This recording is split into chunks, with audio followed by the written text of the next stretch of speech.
insight with an entertaining style like Ian Percy. His ability to connect deeply and personally with any audience is truly remarkable. Our planning is what? Economic or ecological? Talk to me. It's economic. You were taught in Management 101, your goals have got to be desirable, attainable, measurable. Right? And if we can't measure it, we can't manage it. I'm here to announce to you, that's a lie.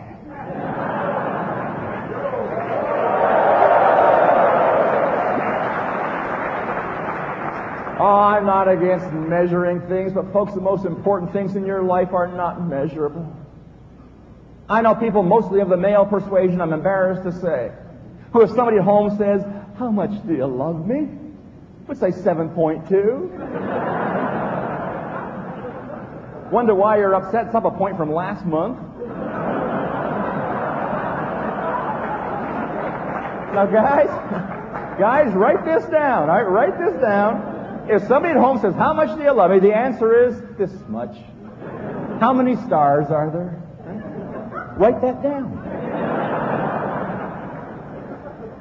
Because it's an ecological question. You put out annual reports. I get annual reports all the time. Who writes this stuff? Oh, you do. Sorry.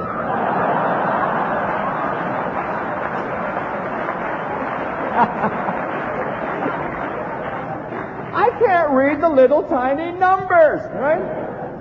I want to see a report one day that's more ecological, because they're also economic, and rightly so. I understand that. But wouldn't it be nice to have the front page? We'd like to report a greater depth of love and understanding among our people. Right? Little picture of the executive team having a group hug. Wouldn't that be nice? Right? Everything, folks, is a blend of these two things. Now, here's a question for you. What do you think your clients and your customers want from you? Do you think they hire you only for the economy? Or might there be a little bit of the ecology? Here's what I want to warn you about. If all you think of is the economy in your relationships, folks, you're going to lose. You're going to lose. Because in this day and age, people want the ecology.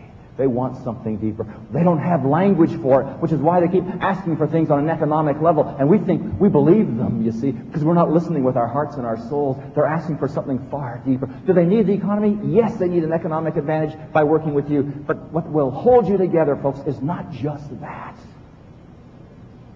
Where is the ecology in the relationship?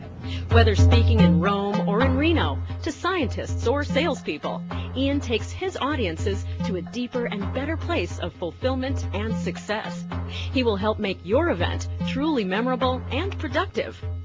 A registered organizational psychologist, Ian has written many highly influential books and is a regular performance improvement columnist for Human Capital magazine, read by over 40,000 HR executives around the world.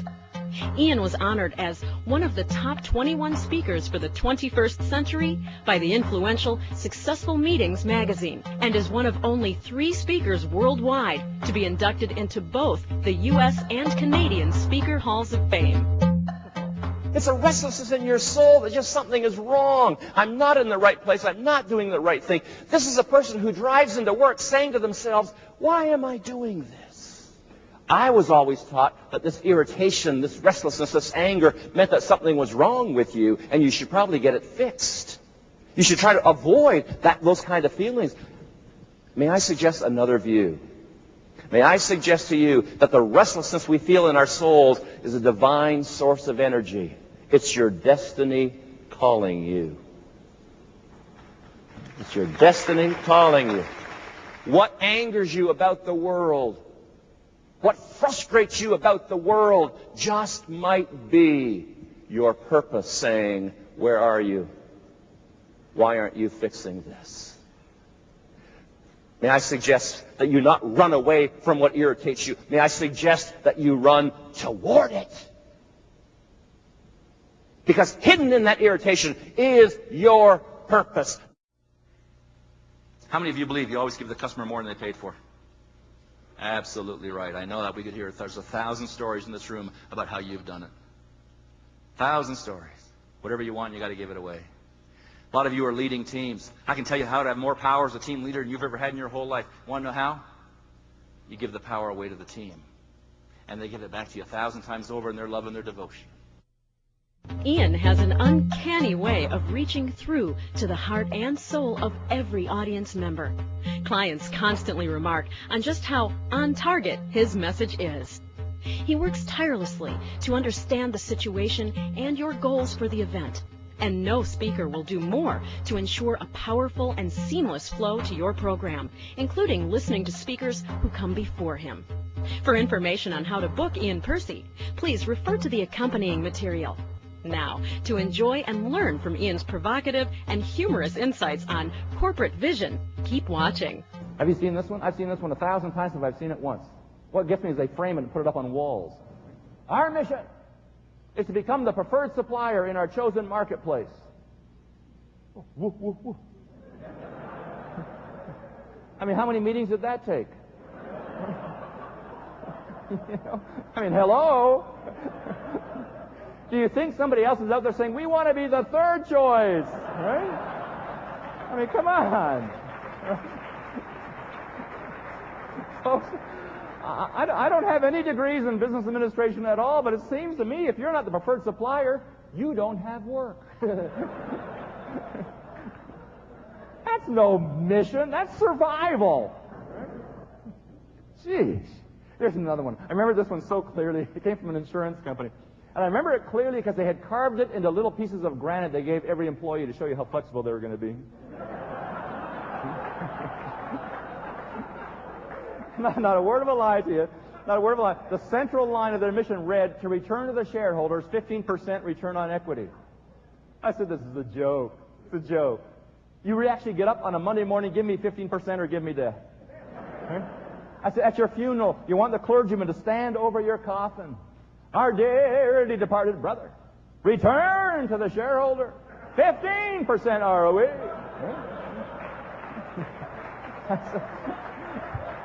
I said, I got news for you. The shareholders ain't going to your funeral.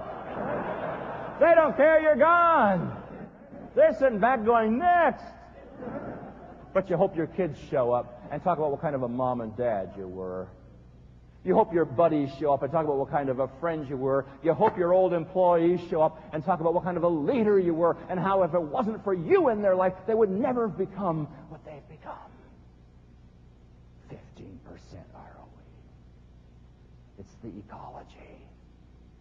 Your mission, your corporate, richly imagined future should be ecological. It should be about the question, why are you doing this? Why are you doing this? Children know this. In every culture of this planet, every culture, after learning how to call its mom and its dad, every child asks the one universal question, why?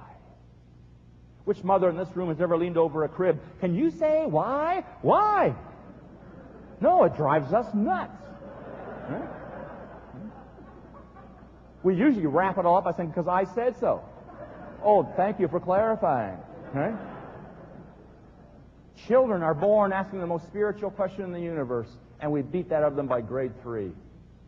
Why? Why are you doing this? Why this policy? Why this procedure? Why this approach? Why are we here? What's the why of our lives? It's got to be ecological. What if you walked into your doctor's office and you saw this?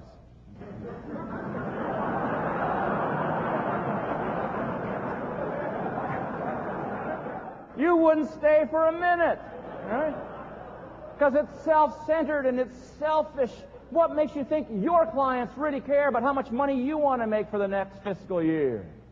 Folks, we have to write richly imagined future statements so clear when our clients read it, it brings tears to their eyes and they say, oh, that's what we want too. Let's do it together. That's when you know you've got something. It's the why. I was watching television a little while ago. Well, I wasn't really watching. It was on. I was working. You know how a lot of us have it. And I wasn't paying attention until the commentator said to somebody on the television, tell us your mission statement. No, that's like ringing a fire bell for me, I'll tell you. So I stopped and I walked over to the TV, and it was a story about 2 old retired doctors who had set up a health clinic in some poor rural part of the southern United States. And this guy said, tell us your mission. And this old guy, long white hair, you could see the tears coming into his eyes. And he said, our mission, he says, is to bring hope and healing to this community without regard to race or income. And then the line that brought tears to my eyes was, and perhaps in the process heal ourselves. I thought, whoa, I am standing on holy ground. That, folks, is precious. How many corporate mission statements make you stand back in awe and reverence and say, oh, I get to do this? What kind of a calling would that be? The richly imagined future. And the secret you see, is to see it so clearly, like it's here. Your children know how to do this. You ever gone on a driving holiday with your kids? Yeah, you're going to Disneyland or someplace, right? You right away to the automobile club. They send you a little booklet, little maps, little felt markers, and you go here, go here, go here. You've done this. Right? The night before you're going to go, you're getting the family together around the kitchen table because you want to get the kids ready. You lay out some rules. Now, first of all, take every toy you own. Right? And you start showing them, we're going to go here, and they show them the little map, and you show them the little brochure of the motel you're going to stay at the first night. Well, on the front cover of every motel brochure is a picture of the pool. Oh, can we go swimming? Can we go swimming? Can we go swimming? Do we join in their excitement as parents? No. What do? Oh, we'll have to wait and see.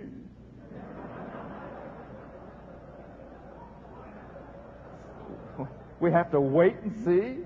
What, are they filling it in now, or what? Right?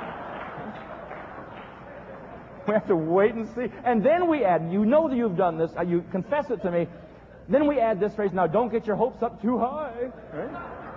Oh, you wouldn't want to have your kid have high hopes, would you? No, let's get them ready for life.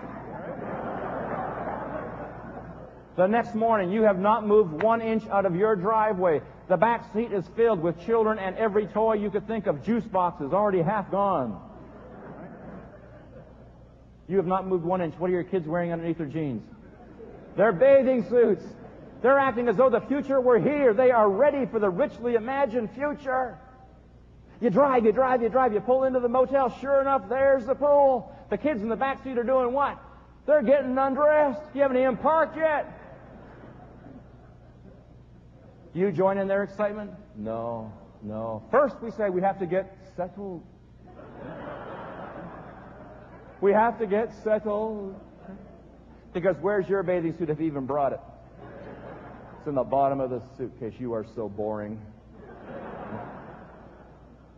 When's the next time you're having one of these innovation conferences? Okay, I hope it's soon. Can we have this agreement? The next time you have a conference like this, everybody wear your bathing suit underneath your clothes. Yeah. I don't care if it gives you a rash. You live as though we're here, folks. It's here, it's here, it's here. Reach out and grab it. We sincerely thank you for your consideration. Please refer to the accompanying material for contact information.